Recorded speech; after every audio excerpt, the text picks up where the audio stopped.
welcome to Season 4, Episode 7 of Talkin Baseball, the show in which we talk about baseball. Thanks for watching, everyone. And well, you might notice we might have a little bit of a low energy show today. We're a little bleary-eyed today. We had a long night last night. Well, for good and not good reasons, actually. We went to the playoff game. Thanks to Gordon Eads for getting us tickets. And the playoff game was disappointing, to say the least. But it was also disappointing to get home at 1:30 in the morning and be up not so bright and early to do this show. Yeah. We'll be high energy, but our eyes may be a little dim. We have a little bit of gray under the eyes here. So, well, and see, it ties into the whole thing about the networks have to have, especially if it's Red Sox Yankees, that it has to be in prime time. You know, which for East Coasters is a little bit of an issue because the games don't start till well after 8 with all the nonsense of the pregame and everything like that. And I don't know. I wish they'd just put it at 7 like a normal game. And what they've done, as usual, is keep the game away from kids. Of course they have. Although there were 2 babies sitting in front of us. And actually, they were looking better than we were at the end of the game. They did really well. But just generally for kids that have to go to bed before midnight, it's that they're trying to increase the participation of young people in this generation, and they, at least in this part of the country, they set it up so it makes it difficult. But enough on that. Yeah, but we've done that before. Before we get started, a special announcement.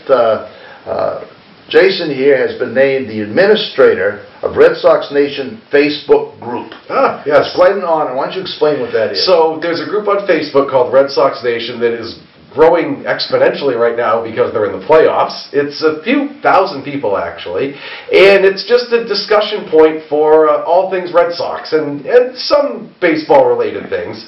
And you just come in and they have game threads, so if there's a game and you want to chat during the game, you can jump in and comment during the game. And then my specialty is the statistical things, obviously. I throw all kinds of statistical oddities and analysis out, and so that's how I sort of got noticed by the other admins. So, why don't you come and be an administrator? So come check out the page. You do have to answer a little short question here. Basically, what do you think about the Yankees is the big question on there, and it says avoid profanity. So please do that, otherwise we're not going to let you in. And I know how easy it is to slip into profanities about the Yankees, but it's a Facebook social page. You just hit Red Sox Nation in your search and it'll pop up. So come take a look. And congratulations. Yes, it's quite an honor. It's fun. It's fun. A lot of some not so nice things that people say on there, but for the most part, it's a good time. So for this show, since the playoffs are not over, our next show will be summing up the entire season. We're going to start out by talking about the fact that this was an historic season for the Red Sox. Historic in the sense that they won more games than they ever have in their 120 years of 108 wins. But by a rookie manager, which actually brings us to our trivia question you can ponder while we do the show here. Our trivia question today is manager related. That's right. So, you may have noticed that Alex Cora always wears a pullover. You never see his number. So part of our question here is, what's Alex Cora's number? I tried to buy a manager jersey at the Red Sox store and found out they never sell manager jerseys. Why? They said, what number is he? I said, I have no idea. No idea.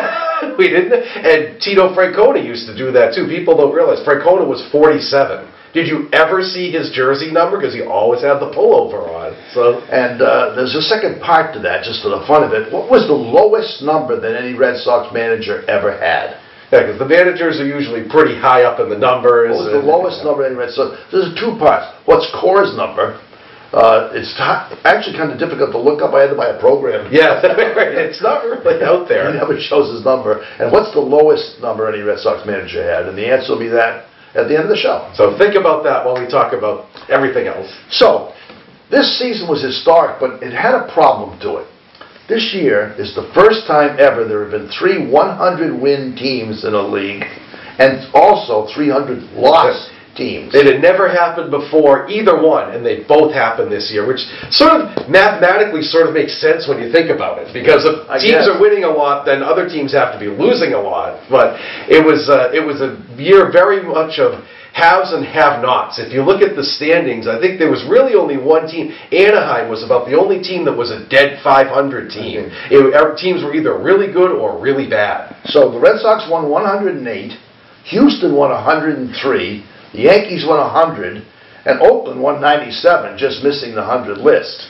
And on the flip side, Baltimore catastrophically lost 115 games. It's hard to fathom. Kansas City lost 104, and in the same division, White Sox lost 100, and Detroit lost 98. So it's three teams within the Central Division, all 100-loss teams. Think the Indians padded their record a little bit against those guys? Now, our point of view is it's not good for baseball. No. The haves and have-nots have split so that there's no pennant races anymore. The 5 or 6 teams that were going to be the champions in the American League.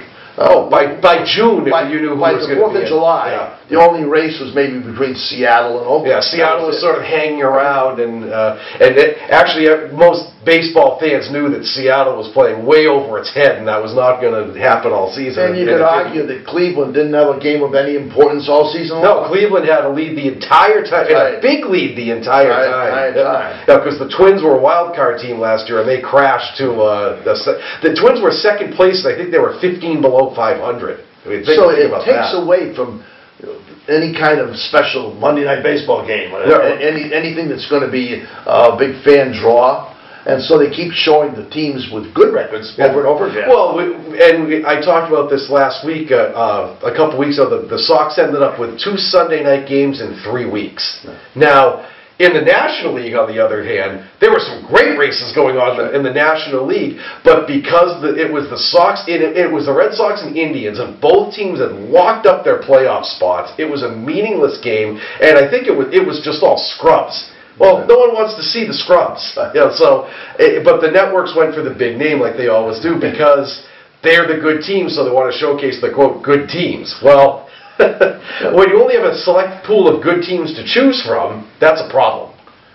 But the races in the National League are great. The Cubs went from leading their division out of the playoffs in 2 games. Yes, 2 home games they lost. But that's good for baseball, not the Cubs fans, but it's good for baseball to have at least some kind of competition going on. Meaningful games all the way till the end of the season. And what happened, too, was the have-nots sold off or traded off all their good players, so by the middle of August, they were just terrible. Baltimore had Adam Jones and nobody else. And the good teams sucked up all the good players. And so Happ ends up with the Yankees, and Baldy ends up with the Red Sox. And Machado ends up with the Dodgers. So the rich get richer and the poor get poorer as the season goes along. That's not good for baseball. No. And I think what's happening is that some of the teams that are selling their assets and, quote, tanking is what a lot of people have called it. They're just tanking right now. They're following the model of the Astros, who 5 years ago were awful, and now they're a powerhouse. The Astros got rid of every tradable asset they had and just got a whole bunch of prospects in return, had great draft picks, and now they're an absolute powerhouse. They added Verlander, but the core of their team is guys that all came up through the system. Well, guess what? You have to be lucky for that to happen. The Astros got very lucky. They drafted well. They had some good, smart trades. But you could also be a team like, say, San Diego, who's just constantly rebuilding and never getting a good team because they don't draft well and they don't get the good trades. So Houston's sort of an anomaly that actually worked. And I think teams put a little too much stock in doing that. Well, see, you're the commissioner of baseball right now. How do you fix this? What do you do? What do you do? You have to build up a good farm system, but that's a lot easier said than done. Sure. You have to be able to have the money to get like the Red Sox moving Pawtucket to Worcester, I think is a great move. Yeah, that's a better money-wise for them. Sure. And to build a farm system, you have to stink for a long time, like the Rays did. The Rays were terrible for about 7 or 8 years, and so they accumulated all these great draft picks. You don't get the great draft picks unless you stink for a couple of years. So it's sort of I don't want to say catch-22, but it's sort of, you have to have a long-term stink era to get the good draft picks. You can't just tank for a year or 2 and expect it to turn around. It doesn't work that way. And your fan base just gets lost. Oh, God. Oh. Remember when Baltimore was good, Camden used to sell out every night. Oh, and now they're lucky if they got 10,000 people there. That's right. Another thing, too, is we are in a rage of free agents. The free agency thing is actually filmed on when they have the general managers meeting. They televise that. Well, what free agent is going to go to a team that lost 115 games unless they pay him $600 million? Right, yeah. Bryce Harper's a free agent. Where do you think he's going to go? He's not going to go to the Royals, He's going to go to one of the 100-win teams. Of course he is. Of course he is. So that makes the richer and the poorer stay poor. Right. And something, and it's like we said, this is the first time this ever happened. Is it a one-year anomaly? You never know. There's always one-year fluke things, but if this is a trend where 2-3 years from now all these teams are still bad and the good teams stay good, that has to be dealt with somehow. And it's not like basketball. Basketball's that way where the good teams are always good. The Lakers and the Warriors and the Cavs are always good, but NBA still has that audience. Baseball doesn't have that audience. In fact, it's losing its audience. Right. So how do you deal with that? So that's a question for the commissioner. It's a problem. Yeah. They can put caps on. They don't want to put their salary caps up. Yeah. Limit the amount of money you can pay for a guy. And another thing is like almost with Baltimore. When they have a new team, every team has to surrender 1 or 2 members of their roster. Yes. And they can select from that. Sure. It's almost worthwhile to do it for a team like Boston. It sure is. So you can keep 25 guys, and anybody else that you have they can pick from, and build a completely new team. And it's amazing, if you look at the teams 3 years ago in the playoffs, like 2014 and 15, who was there? The Royals, the Orioles, the Blue Jays, the Rangers. So they all had their 1 or 2 years of glory, but it's not sustainable for a team like that if you're not one of the haves that have a lot of money. You might be able to get a fluke good year or two like the Royals did, but they stunk for 15 years before that, and now they're back to being terrible again. To have a long-term plan where you're good every year, if you're not a big-name team, it's very difficult to do that. Right. Well, I keep picking on Baltimore. Baltimore just fired its manager, one of the greatest managers in baseball history. Yeah. They fired Dan Duquette, who had built the Red Sox and built Baltimore for a while. What have they got left? Yeah. And how is their poor play attributable to the GM and the manager? It's really not. Did they get equity in return for the? I don't think so. I don't think so. I don't think they did well in those trades at all. With minor leaguers, it's always a crapshoot. You can trade Zach Britton for 4 prospects. Probably one of the 4 will pan out and be an impactful player. You'd never know. Well, a good example. The Red Sox got sale for Juan Makata. Okay, so Makata led the majors in strikeouts this year, and he was at best mediocre. At best. Yeah. Now, will he blossom into a good player? We don't know that. But for every great trade for every Larry Anderson for Jeff Bagwell trade, there are other trades that don't work out, and you get a pile of kids, and none of them pan out. And that happens more often than not, actually. The Brewers scooped Christian Yelich. Well, you knew he was going to be good, but not this good. Almost won the Triple Crown this year. So it is luck, but I think what's happening in the American League right now is bad. The Red Sox are going to sustain. They got a lot of young players. Yep. The Yankees will sustain. And the Rays are going to sustain. Yep, and the Astros will sustain. But what happens to Baltimore then? They got 300-win teams in the same division that they have to play 19 times, 57 times. Yeah, so they're not going to get any better. 56 losses. Yeah.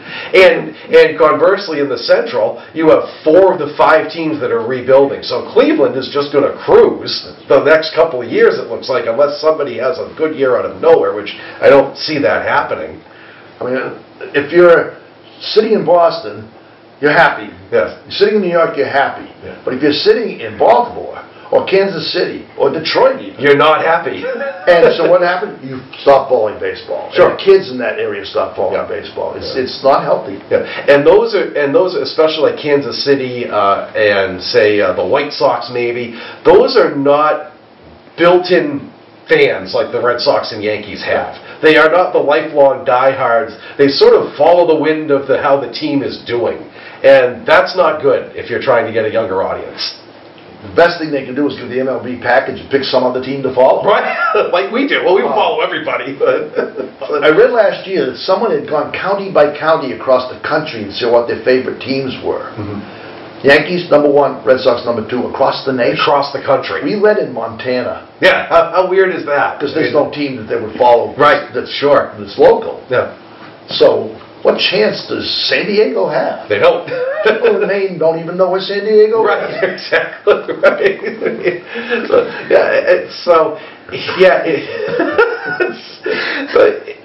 And I don't know, this is something that the commissioner is going to have to deal with. Yeah. And I don't know quite how to solve that, because you can't stop a team from trading its players. No. You can't block trades. So how do you keep the competitive balance Although of baseball? it has happened in the past when Charlie Finley sold off Vita Blue. That's true. And Joe Rudy. Yep. The Red Sox are going to pick up 2 great stars. He banned it. He blocked it because it wasn't good for baseball. Yep. They were destructing the team, so maybe that will happen. Maybe that will have to happen. Again. Well, and maybe what you'd have to do, I've heard this offered as a solution before, is not have a salary cap, but have a salary floor. Yeah. You know, your payroll has to have, say, $60 million worth of players on it. Otherwise, I don't know what the penalty would be. Well, you forfeit your team. Right. Yeah. Put it up for sale. Right. So that may be a solution too, is a salary floor. I don't know how you would work around that, but No. Well, it's an enigma wrapped in a puzzle. yes. A puzzle wrapped in an enigma. So if you have suggestions, let us know. We're always open to suggestions on our questions, our burning questions. Now, I know the season is still on, but our next topic is going to be next year's schedule. Oh. I think it was made up by a Yankee fan. Oh, it had. Someone who did not like the Probably Sox. most of you out there haven't checked out next year's schedule, but it has an extraordinary opening to it. Oh. The season opens on March 28th. 28th. We play 11 consecutive games on the West Coast. 11 consecutive days on the West Coast. Get ready for some late nights in the spring, folks. March 28th through 31st in Seattle. April 1st through 4th in Oakland. 2 4-game series, by the way. And April 5th through 7th in Arizona. The one good thing is none of them will be rained out. Right. The bad thing is 6 of them start at 10 o'clock, so no one's going to see the Red Sox until they come home. And they'll probably come home at a nice 4 and 7 on that after that 11-game West Coast That's trip. optimistic. I was saying 3 and 8. 3 and 8. Well, those of you who used to watch like in the 70s and 80s would always, the West Coast trip would always be a 2 and 8 trip. They would never win, even if the teams were bad. It was always lose 2 out of 3 in Seattle, lose 3 out of 4 in Oakland, then lose all 3 in Anaheim. And all 3 of those are good teams. Right. Yes, those are all good teams. The 3 best teams in the West Coast, I would say. Yes. And the pitchers have to bat. Yeah. Already.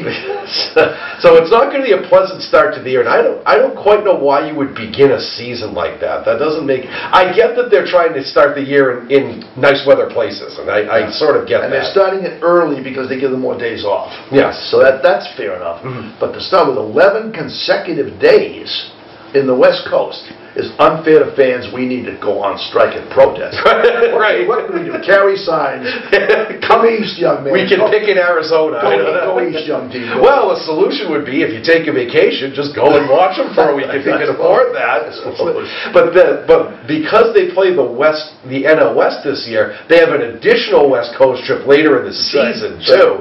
And we all know how fun it is to stay up and watch a game that starts at 10. So there will be a lot of that this year. And in addition, we've mentioned it before, they are going to London this year. Yes. They're playing 2 games against the Yankees in London at the end of June. Which, by the way, eats up 2 of their off days, because they have a travel day there and a travel day back. So on 2 travel days. Yes, right. So it's 3 travel days and 2 games. Right. So in 5 days they play 2 games. Right. And they're going to start 5 or 6 hours later, because we've both been to London. It's either 5 or 6 depending on the daylight savings. I forget which one it is. The Red Sox are the home team, though. That's yes. And they're doing it again next year, and the Yankees are the home team. Yes, but that eats up 3 of their off days just for travel right there. And anyone who's traveled across a few time zones know the jet lag kind of kicks in a little bit. And maybe somebody can explain to you what time the games will start, so what times they're going to be televised over here. I have no idea, because 7 o'clock. Okay, if it's a night game, it's 7 there. Well, that means afternoon game. it would be 2 o'clock in the afternoon if it's a 7 o'clock game there. Cool. So, and if it's a day game, we'll be getting up early over coffee. Yeah, right. Like they have breakfast at Wimbledon. We'll have breakfast with the Red Sox, right? So I'm not quite sure what audience they're trying to attract by having it in London. I know the NFL did it, and they continue to do it. They always have a London game, but I'm not sure if the cricket crowd is going to go for baseball. I'm not really sold on that. I think that John Henry's team is really into getting sports over from London or back. Soccer comes here, baseball goes there. Sure, I suppose. More international cash. Sure. Yeah. There actually is, he just mentioned it, in August, from 23rd to 25th, they play San Diego. Then after that, they go to Colorado for 2 games. There's 5 consecutive games that the pitchers have to bat. And they finish that up with 3 games in Los Angeles. So there's 5 games when the pitchers have to bat and another... just don't pitch run any of them. So the schedule is not kind. They do not play the Yankees after Labor Day, though. Yes, it ended with this ending the season playing the Yankees over and over and over again. Thank God. Even though I know it's a great ride, I get a little sick of them. Yeah, I agree. Well, it's the whole, we've talked about it before, it's the whole unbalanced schedule and how unfair it is. And 19 games a year against an opponent is a lot. I mean, and it's not like back in the 40s and 50s where there were only 8 teams in the league. I mean, there are 30 teams in baseball, and playing. I think it amounts to over a third of your schedule against 4 other teams. That's not a good idea. And as it worked out, something like Cleveland, it's made a difference. Oh, it's made a huge difference, sure. And in fact, it penalizes teams like, say, the Rays, who were 3rd in the division, and if they were anywhere else other than the AL East, they would have been a playoff team. So maybe down the line we can start setting up playoffs the way they do in basketball and hockey. You just take the team with the 8 best records, regardless of division. Sure. And match 1 against 8, 2 against 7, so that a team that wins 100 games, which is going to happen, Red Sox or Yankees, one of them is going to be eliminated in the very first round, and a team that won maybe 20 games fewer is going to stay in the playoffs. Well, like we brought up the Cubs before, the Cubs and the Brewers tied for the best record in the National League. And they had to play an extra playoff game to even determine who won the division, and then the Cubs get knocked into a 1-game wild card thing and they lose right away. That's right. The good teams are supposed to be rewarded, not penalized. Right. And meanwhile, Atlanta sat home the whole time with the worst record of any division winner, and they got the vacation, while the other teams, it was pretty much a round robin that the other 4 teams played, which that's not fair to essentially, divisional play is supposed to be regional. Yeah. It gets more interest if you play local teams all the time, and you can travel within the division. We've gone to Baltimore often, Toronto. So you don't set up a division of the Red Sox and the Padres and in Seattle. But just because you're in an area doesn't mean you should be penalized. Right. Well, it's sort of randomness of geography, right? What your playoff seed is, and that's something that it's sort of unique to baseball. Well, football somewhat, because they have the they have the NFC and the AFC, and they have sort of intermingling of cities in those. But with basketball and hockey, all the conferences and everything are strictly by your region. And then they just take it apart, and you get 1 through 8, and then the best East winner and the best West winner play. Yeah. Sort of makes more sense when you think about it. So maybe that's a possible solution. All right, we've got to decide that we title this show, "Here's Some Things We Don't Understand." Got to back up a little bit. And there are a lot of things we don't understand. Back up a little bit. Deb's father, Deb's our cameraman and producer of this show, was a fine old Finnish fella, and he would read the paper. And we'd walk in and say, "How you doing today, Fred?" And he'd say, "Well, here's something I don't understand." He had spotted something in the news that was just some local idiocy that he was going to make a quiet comment on. So we decided to call the rest of this show, "Here's Some Things We don't understand." And he'd be reading the paper, and you could always tell when it was coming, because the paper would come down, and he'd just sort of stare off for a couple seconds, maybe with a small sigh, but just sort of a quizzical look in his face, and staring through the wall of the house past Here's something I don't understand. Okay. So, here's something we don't understand. Beards.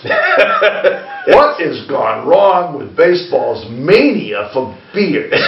So I don't know if it was inspired by hockey. Because hockey, they grow out the beards for the playoffs, but they don't grow out these huge things like Kimbrel's is like plumage. It comes down here and it's way down and it's like scraggly. And if you see a picture of Kimbrel without his beard when he first came up, he doesn't even look like the same person. He's a pretty good looking guy. Yeah, right.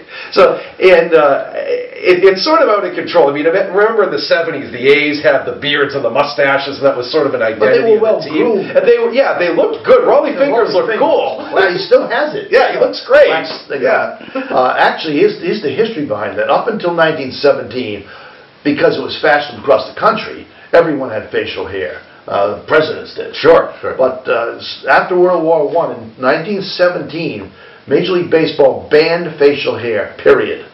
And that lasted until 1971. And what happened in 1971 was black folks started wearing, some of the black ball players who were fairly new to the league, grew out beards because many black males have a condition that if they shave, it irritates their skin. That's called PFB. So to ban some black players from shaving would be racist. And that was acknowledged. But even in those cases, they were relatively well-groomed, and not everyone, of course, did that. No. And there have been times in 2007 when they had the bearded... Oh, yeah, they grew up, they all did. 2013 when Mike Napoli had the big beard and David Ross. And I don't know if you blame George Clooney or not, but everybody now has to have a 6-day stubble. It's not attractive beards or well-groomed beards. Like J.D. Martinez looks like he's just been on a bender for 7 days. He's a very nice guy, but they all have to have this. Name 5 Red Sox that are clean-shaven right now. There are. There's Brock Holt. Yeah. And Brock Holt and Devers, because I don't think his beard has begun to grow. That's true, yeah. But all seem to have beards, and it's just well, we're just a little tired of that. Yeah, facial hair is fine, and you can wear it and be classy. And like you said, Rollie Fingers, Reggie Jackson's another one. Always had the mustache. Yeah, Reggie always had his, and it was cool. He looked classy. He looked great. Eckersley had a great mustache. It made him more handsome, actually. Yeah. We just saw a card of Eckersley when he first came up, and he has no mustache and he has mutton chops down here. He wouldn't recognize him, but he looks great. Or another long-time Red Sox, Wade Boggs. Always had a mustache, still does. Always had a mustache. Well, the 70s were a little out of control with hair. Well, they were, yeah. Well, who was it? Oscar Gamble had the thing where he had the hair up to here, and the hat just kind of perched on top of the hair. So, or who was was it Al Grabowski that had the Fu Manchu and the long hair that all strung out the back? Yeah, he was the Mad Russian. The Mad Russian. Actually, like a crazy man. So it seems everybody has facial hair, every single one, or it's not facial hair so much as it looks like they haven't bothered to shave for a while. Yeah, unless you're a Yankee and they don't let you have facial hair. What about that? What are you trying to say? Here's something I don't understand. Yeah. Why does one team have a non-facial hair policy? And if you've noticed, if you've followed the game, Andrew McCutchen is unrecognizable now that he's a Yankee. Remember the Pirates? He had the long hair kind of pulled back, and he had the very trimmed beard and mustache. He looked great. He looked like a ball player. Now he just has no hair. And I didn't even recognize him. I still don't to this day. It's a corporate image. They get the pinstripes, clean shaven. It's sort of the Wall Street look, you know. Now I don't know whether that is over management or whether it is we're richer than you, we're better than you. We don't have to look bad. Yeah, I have no idea. And players are required. They are required to have clean shaven. Yep, and the Reds had that for a while too. Marge Schott was in. She did the same thing. They're all. The 75 team. Yep. And if you remember Jeff Reardon, who was with the Red Sox for a while in the Expos, one of the best closers ever, always had a big beard, and he got traded to the Reds and he had to shave it, and it was who is that? That's Jeff Reardon. Oh, what? That's Jeff. Wait a minute. And he wasn't as good after that. No, he wasn't. Yeah, sort of like his kryptonite. Yeah, it empowered him. He was one of the beard man of the Avengers, I guess. I don't know. So I'm sure not everyone would agree with that, but it just seemed a little bit out of control. In the last couple of years. Yeah, it's especially Kimbrel's is the one that stands the most because it kind of comes out and it's straggly here. Price's is like that too, but it's not as long. Well, Kimbrel's a redhead. Yeah. And so he's got fleshy red cheeks, so he looks young. So maybe he did that to look. Maybe. I mean, they're more intimidating. I think relief pitchers often have to present a fierce face. Sure, they have to be intimidating. I look scary. Yeah. But he doesn't look scary. No. I don't know why he does that. I don't know. Well, remember for the Giants, Brian Wilson came out a couple years ago, and he actually had the beard, and he had a little he had like a little barrette almost, and he had a little thing that it was a braid. His beard was overly black. I always thought he must have dyed it. Yeah, it did dye it. It became a thing. Yeah. Fans would wear beards. Yeah, they had the beard that you put on your face in the stands. Or you could come in and have beard day, and they all gave people beards. Yes, right. Yeah. And that's okay. It's like everybody stands up, here comes the judge, and they wave. Anything that draws fans in, but I don't get drawn in by Kimball's beard. No, I don't. I know. No, and we're not trying to be superficial or anything like that. I've always said, you know what? If he can come in and get 50 saves, he can wear a ZZ Top beard and hair down to his waist. As long as he's getting guys out, I don't care. That's fine with me. It stops being an individual mannerism when everybody does it. Right. That's the same thing. Okay. Well, here's another thing that's always bugged us, but it's relatively new to baseball. The head-first slide into first base. Scientifically proven it's slower. If you sprint, you can't go as fast as if you dive. You leave your feet, you go into the air, you have to make the effort to lift yourself up and slide in. I think it looks like you're hustling. Yeah. It looks like you're really trying hard, but it actually is slower to do, and you risk hurting yourself. Yes. How many guys have banged their fingers sliding into first base? You have to slide that way at second and third often. Sure, because you avoid a tag. To avoid a tag. But you're not avoiding any tag at first base, usually, unless it's a wild shot. And at home plate, you never go in head first either. That just happened with Gregorius. He messed up his wrist when he dove into home plate head first, because there's catchers in the way and gear and all kinds of things. If you remember Mike Greenwell back in the day, he always went head first into first base, and why? I don't know. He went head first into the wall too. Yeah, he did. Yeah, he was a little off, that guy. But it's something that, that's something that I think when you can break that habit. I think if you work at it. When the player's coming up, and because it's obviously something that you've done. You don't just start diving head first into first base when you hit the major leagues. It's something you've done your whole career, and so there has to be a way to stop that when the player's coming up, like you're an A-ball. Okay, guess what? You're an A-ball. You slide head first into first base. That's a $20 fine. Yeah. Okay, A-ball, $20 is a lot. They don't get paid anything. So there has to be a way to discourage that. I can't remember who the announcer was, but just recently he said, sliding into first is great hustle, and hustle is no substitute for talent. Sure. So you look like you're hustling. You should be hustling all the time. All the time. You don't have to prove you're hustling by sliding into first base. So it's dangerous. It doesn't make any sense. And you're slower. You're slower. Less likely to be out the throw by sliding. A lot of times they dive because it's close, because they think it's second base. Yeah, right. Or occasionally you're trying to get out of the way if it's a bang-bang play or moving out of the way of the pitcher. That's a different story. But just to slide in for no reason, something we don't understand. I got to give Leon credit. I've never seen him slide into first base. Say what you want about Sandy. He never does that. Never does that. I think the earth might shake if he does that. Okay. Here's the third thing. This is just a little bit of trivia. At the very end of the season, C.C. Sabathia got into a beanball contest. Somebody hit one of his players, so he intentionally threw at the next player. And that was the last time he pitched in the season. Yes, it was his last start. And it was announced that he's got a 5-game suspension.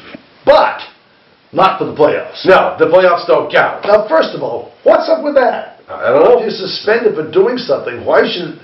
It means you can't penalize the team. Yeah, right. I guess. He did something to penalize the team by not being able to pitch. A 5-game suspension for a pitcher doesn't mean a damn thing. It means one start, and then you... It doesn't even mean that. Yeah, because you can move people back. He misses one day. Right, one day. That's it. So, he also has announced that he's likely to retire this year. He's pretty much reached. He had a difficult season. Didn't pitch 160 innings, and so what if he retires? How did they enforce that suspension? They can't let it go. That's not fair. Yeah. Does somebody else take it? Or see, so what we were going to suggest, actually, maybe if somebody replaces him on the roster, maybe, yeah. Sort of like when the goalie gets a penalty in hockey, somebody else has to serve it sometimes. Yeah, it could be, something like that. I think, though, there should be something more creative. I don't think he should be allowed to watch TV baseball for 5 days at home. Yeah, he's on house arrest. House arrest. Yeah, he has a little ankle monitor hooked up to his remote. The remote is not in the house, and or he can watch other TV, but it's banned from like the 840s and 850s, where all the channels are, and 914. His MLB subscription won't start until the second week. Yeah, and it'll have a parental block on it. MLB will have its code, and MLB has to hit in the code after 5 days. I mean, what he did was hanging. He threw with somebody. That's hard. So his penalty should definitely be served in a way that teaches him a lesson. I think so too. Yeah, and because that'll teach, even in retirement, that will teach him respect of other people. Right? That's right. Can you tell we're a little? So the sarcasm is strong with these two. So those are some things we just don't understand. That's something we don't understand. We may have to make this a regular feature. I think so. Yeah, because there are a lot of things in life that we just don't understand. Well, here's a couple of things that have come up just in general conversation for quite a while now. Collectors in baseball are much more rare than they used to be. Starting with baseball cards. Oh, God. When I was a kid, I didn't know a kid who didn't collect baseball cards. Even people who didn't like baseball collected baseball cards to put in their bicycle spokes or just to carry around and be cool. Oh, sure. In fact, as late as the 80s, I mean, how many baseball card shops popped up all over the place in the 80s, even into the early 90s? And now you hardly ever see them. I mean, it's really rare to see a baseball card store. Two things happen. First of all, Topps lost its monopoly.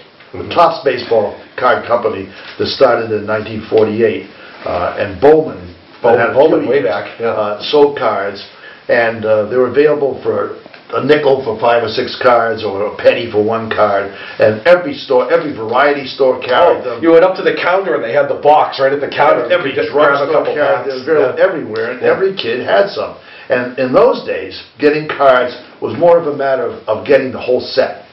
There were no such thing as rookie cards. There was no such thing as star cards. A Mickey Mantle card cost a penny, and so did Joe Garagiola card. Right. It didn't matter who you were. And it was the thing to try to get the set. So you buy 6 or 7 packs of cards, and your friend would, and you trade each other. Got him, need him, got him, need him. Yeah. I used to play a game where you scale a card against the wall, and whoever got the closest got both cards. So a Roger Maris for Don Budden trade would actually be worthy in the baseball card world, right? I remember one year, there were 4 cards that were scarce, because they used to come out in series. Yes. The first series would be 100 cards, next another 100, and people would buy a ton of the first, not as much. By the last series, series cards were scarce to find, and later on in collectors, they were obviously more expensive. But what happened was, Topps monopoly was broken in it was like the telephone company, broken up. And 4 or 5 other card companies came out with cards. So it was a huge glut on the market. Donruss and Fleer and Upper Deck, I think was one. And I remember the sports flicks, and they were like the little thing, where you move the picture and the picture changes. There was even that for a couple of years. So there was and it was about in the 80s that happened. Out of its mind. The 80s had incredible card collections. And the second thing was that people started treating cards from the companies would put out insert cards or difficult to get cards. They make fewer prints of them on purpose. And they started marketing rookie cards. So Brooks Robinson rookie card was worth much more than who was the other Robinson? Tin Cent Smith, that guy. Oh, Biff Roberts. Yeah, Biff Roberts. Robert first, Biff Roberts. And it got to a point by the late 80s where collecting cards was a national mania, but the cards had to be mint. They couldn't be touched. As soon as you bought them, you put them in plastic and never touched them, never played with them, never even looked at them. It was like the guitar in Spinal Tap. It can't be looked at. It can't be played. Just don't even look at it. And so it became...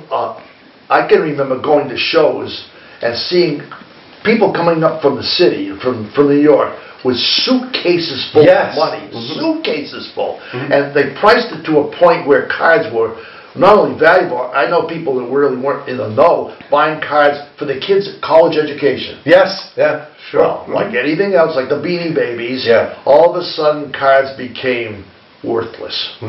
And today, you can only buy cards that I know of from a very few stores, and you have to buy them online. And yeah, I continue to collect them. I buy a set for $30, put it away, but kids don't collect. No, well, the days of the wax packs with the bubble gum are totally gone. Well, and there was a collector. He's still around. Remember, Mr. Mint was always at the shows, and he was a huge collector. And what happened? The adults came in and took over the kids' business, which is always what happens. So, and so, and you're right. It became, oh wait, this card has a little corner, so it's 50% of the value that it should have. There's actually an outfit that rates your cards. You send it in, and for $1.50 or whatever it is, they enclose it in plastic and they put a number on it. And people now, they're not collectors; they're investors. They're investors. Absolutely. They'll only buy cards that are rated 9 or 10. Right. Perfect centering, perfect crisp. They're not. They're still in the package. Well, there's no such thing as a card for the 50s that's still in the package. No, of course not. No. But the cards have gone out of control to the point where, I mean, even when I first started collecting, they talked about the old Honus Wagner card, which was a card produced by tobacco companies. Not everyone knows this. From about 1909 to 1913, every single tobacco pack, cigarette pack you bought had a baseball card. Had a card in it. And there were, I think, over 500 in the series, and they produced billions of them. And some people collected them, and some people just kept them in boxes or whatever. And they're still very easy to collect, but the cost is gone. It's ridiculous. In fact, if you go to the Baseball Hall of Fame, the Honus Wagner card has its own display case, because it's the most valuable card ever. It's the T206, I believe. Bobby Orr and someone else bought one as an investment for over $500,000. And it's not mint. The corner's creased and it's folded. No such thing as mint. If you could find one that even is recognizable now, it's worth 6 figures. Sure. Yeah. But what they did, it took it out of the kids' hands. Yeah. And I think another thing that happened too is we're spoiled right now because we can watch any game at any time with packages and things like that. Before cable TV, or even before these ESPN packages, you didn't get to see most of the players in baseball. You followed your team, and you followed somewhat the teams that your team played, but like, we're Red Sox fans. We never got to see the National League. Like, I knew what Mike Schmidt looked like from a baseball card and from the All-Star game. That was it. We never saw a big superstar, or even somebody like Tony Gwynn, who played like into the 80s and 90s. You never saw it. Yeah, from the Padres. When would you ever see the Padres play? So the baseball cards were a way to get to know the players of the other teams that you might not follow. And to this day, I still remember some of the scrubs from bad teams because I had the baseball card. I know exactly what the guy looked like. And so that's not necessary. Now there are websites and channels and blogs and everything dedicated to player history and stats and analysis and things. And you get to know the players so much better because the media is so much better than it was then. I mean, I go back to the 50s where they didn't have games on TV, period. Right. And in 1956, they announced 18 Sunday home games to be on TV. Boy, I was like Tom Cruise. I'm there. I saw Mel Parnell pitch his no-hit on a Sunday, and it made my whole year. Right.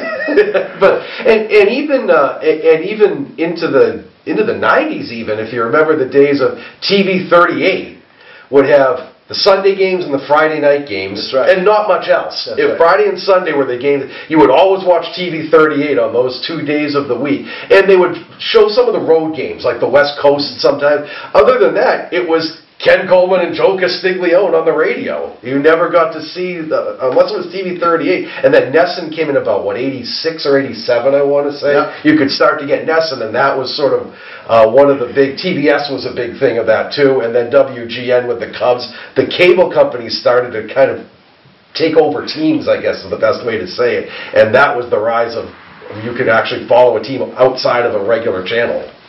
So, turning it all back home again, baseball cards are obsolete, and therefore kids don't follow it because of that. Because there isn't a need for the baseball card. Collectors now are investors, or old-timers like me that still collect them because it was a habit born many years ago.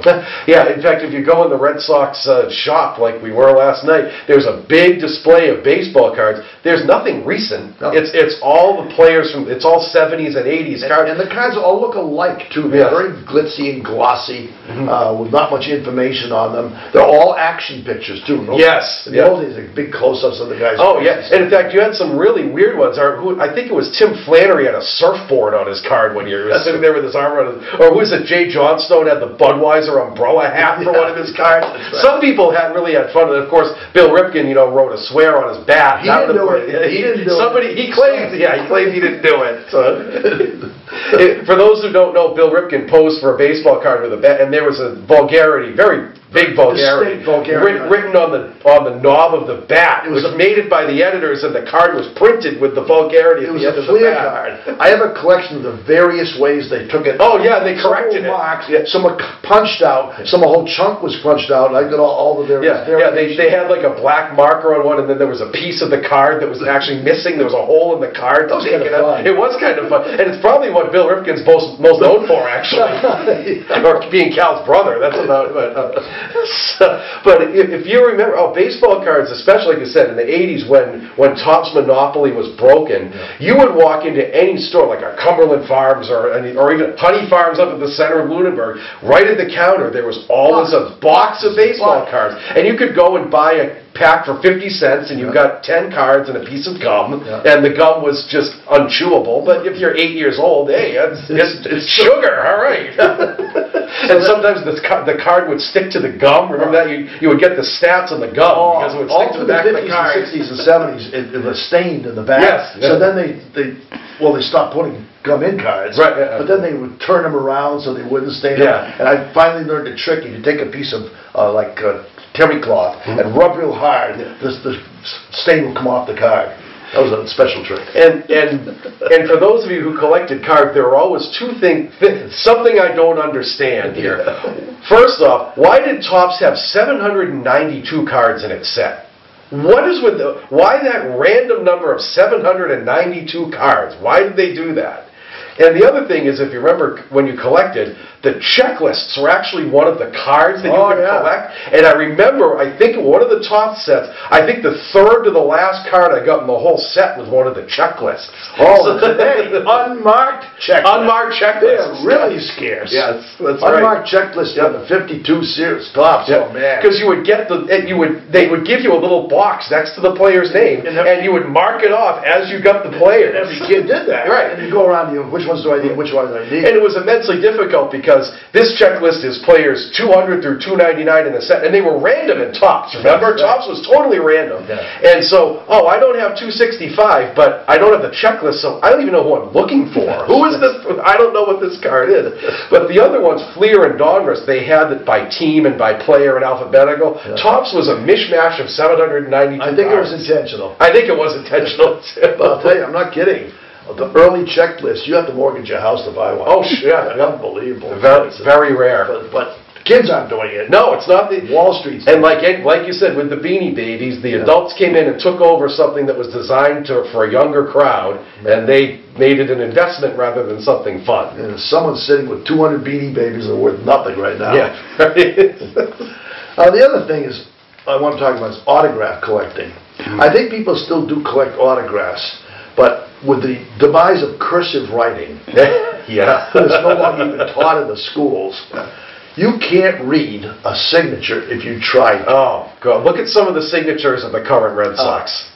Ted Williams had a beautiful signature. Joe DiMaggio did. Dom DiMaggio should be in a museum. All the old players had learned to write properly, and they took pride in making sure that their signature was clear. Babe Ruth signed 1 billion baseballs beautifully. Yeah, Babe Ruth. You can't miss it. Just as an example, a week ago, we went to a game, and there's a place called Autograph Alley, if you haven't been to Fenway much, in the store across from the park. And the Red Sox have a former player, in Autograph Valley that will sign autographs and let you take pictures with them for nothing. It's a nice gesture. And it's fun. And so you recognize most of them, and a lot of them will take the trouble to talk to your opponent. We met Bill Lee 2 or 3 times there, and he had us in stitches talking to him. Ted Lefcio is in there all the time, for those old-timers who remember it just him. happened that Julian Tavares was there. Now, Julian Tavares was a Red Sox pitcher, most well-known because Manny liked to pat his head in the dugout. He was a character. A real character. He would come in the dugout, lay across Manny, and Manny would pat his head. I remember one day Jerry Remy's going, please make him stop. Well, he was there. It was cool to see him. So I posed for a picture with him, and they pass out pictures to have him sign for you. And here's that picture. What does that say? It looks like the old push-pulls exercise. Right. It's like an Etch-a-Sketch or something. Autographs today are undecipherable. Oh, they are. Yep. So if you get a signed ball and you don't mark somewhere on it what you're never going to know. Never going to.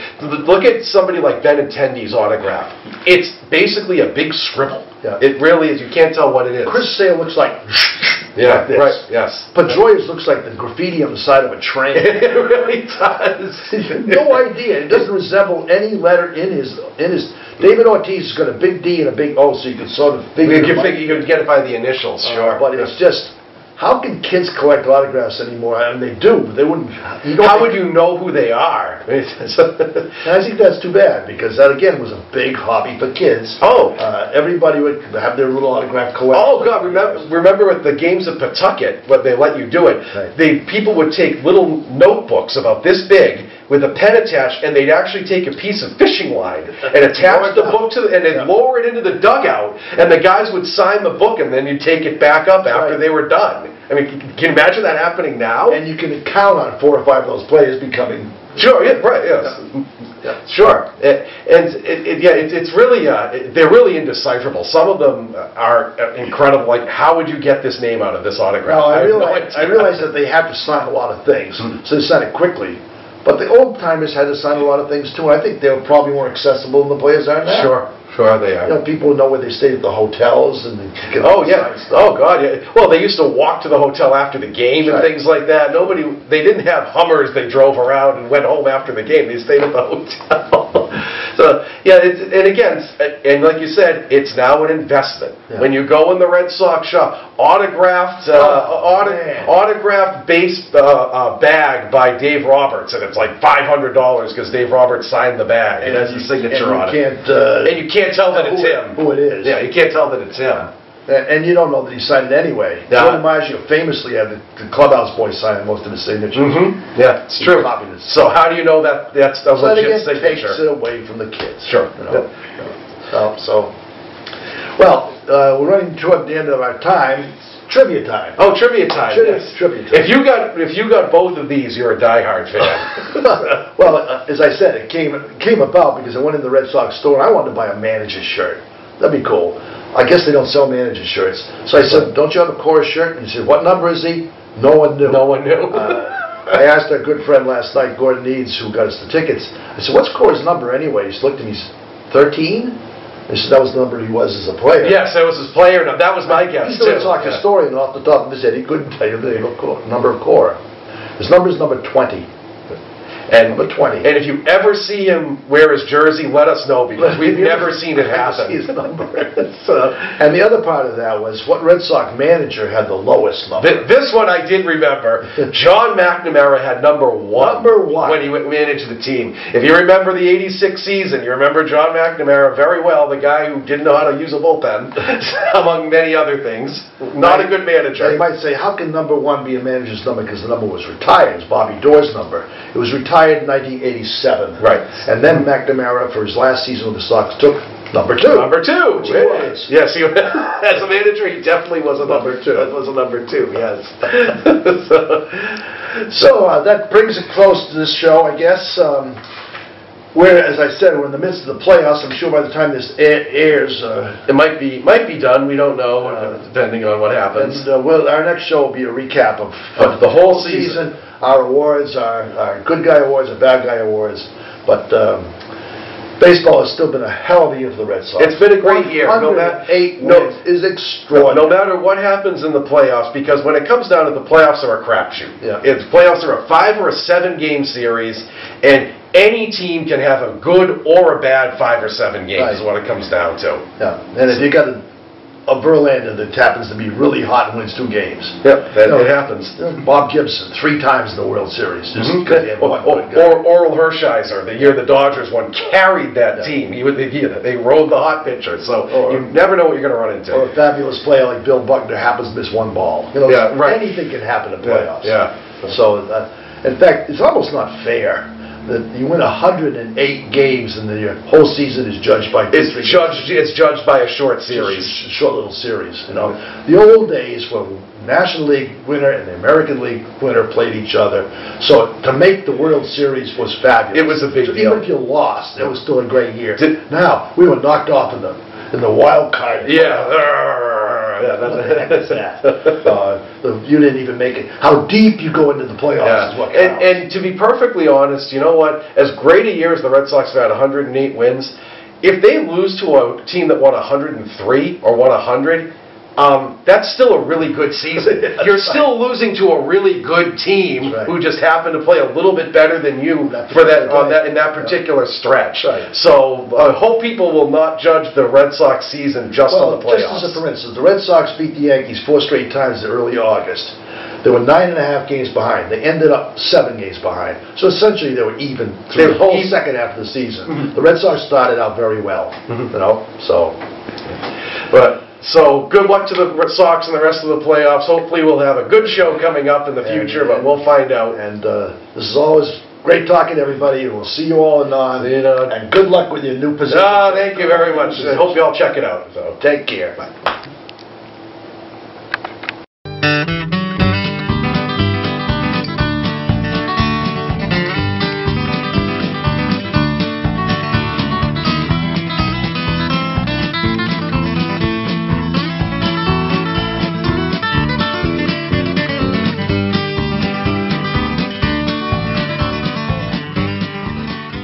Thank you for watching another outstanding program provided to you by Lunenburg Public Access.